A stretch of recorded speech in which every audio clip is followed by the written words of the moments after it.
স্তন নিঃসন্দেহে একটি মেয়ের সৌন্দর্য বৃদ্ধি করে, কিন্তু একটি মেয়ে যদি স্তন ক্যান্সার ধরা পড়ে তাহলে তার জন্য দুঃখের এবং কষ্টের কি হতে পারে।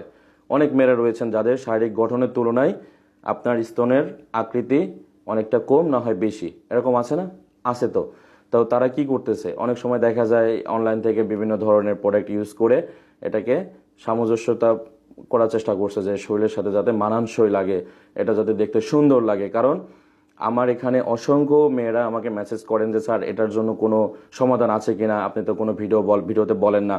আসলে এটা সমাধান রয়েছে, কারণ যাদের ছোট এদের হয়তো জেনেটিক সমস্যা থাকতে পারে, অথবা ইস্ট্রোজেন কমে যেতে পারে, বা আপনার হচ্ছে চর্বি কমে যেতে পারে। এটার কারণে আপনার এই স্তনটা ছোট লাগে, শরীরের যে আকৃতি আছে তার তুলনায় অনেকটাই ছোট মনে হয়।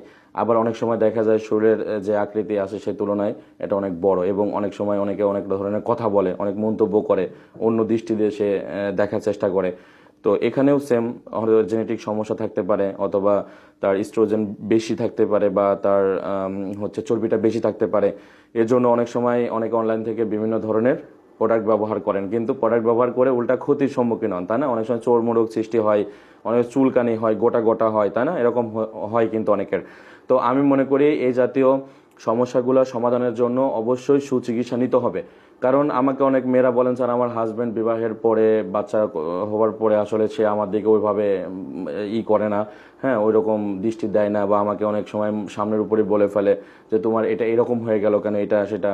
কারণ আমরা তো জানি একটা সংসার ধরে রাখার জন্য একটা মেয়েকে কতটুকু কষ্ট করতে হয়, তাই না? সো ওই সময় দেখা যায় ওই মেয়েটার মন নষ্ট হয়ে যায়।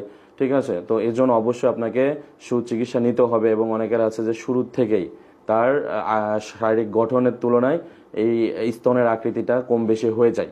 তো এখানে ওষুধ রয়েছে, ওষুধ খেতে হবে। এরকম ব্যবহারের জন্য অনেক ক্রিম রয়েছে, এগুলো ব্যবহার করতে হবে, দেখবেন সব ঠিক হয়ে যাবে।